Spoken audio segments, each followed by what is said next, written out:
Sêneca, sobre a ira, livro 2, capítulo 3. Nada dessas coisas que impelem fortuitamente a alma deve ser chamada de paixão. A alma, por assim dizer, sofre-as mais do que as produz. Portanto, a paixão não é ser movida em função da imagem que nos ocorrem dos fatos, mas entregar-se a elas e seguir esse movimento fortuito. Realmente, se alguém consegue um indício de paixão e um sintoma do estado da alma, a palidez e as lágrimas caindo, a excitação de um desejo obsceno ou um suspiro profundo, um olhar repentinamente mais acerbo ou algo semelhante a tais coisas, engana-se e não atende que estes são impulsos do corpo.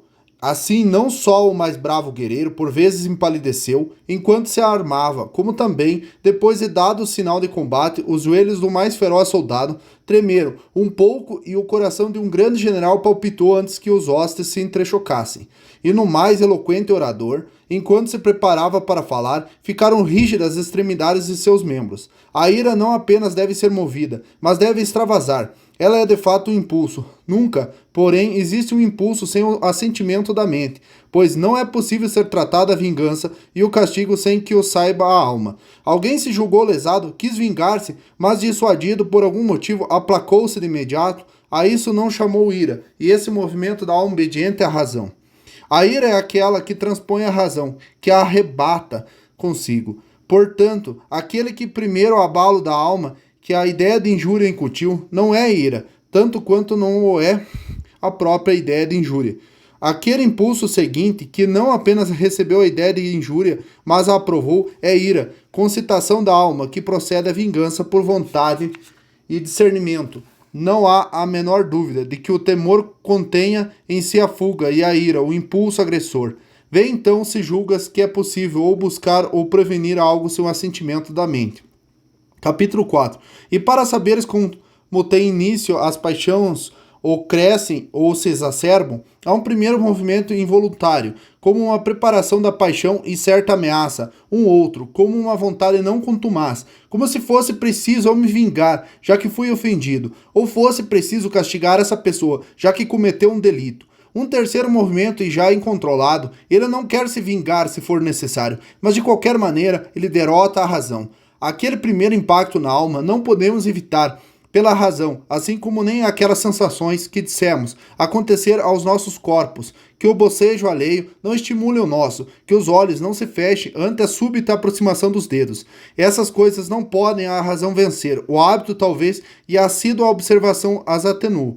Aquele segundo movimento que nasce de um juízo é eliminado por um juízo. Capítulo 5. É preciso ainda examinar o seguinte: se é fato que os comumente ficam irados, se regozijam com sangue humano, porventura se enfurecem quando matam aqueles de quem não recebem injúria e nem julgam tê-la recebido, tal como foi o caso de Apolodoro ou o de Falares.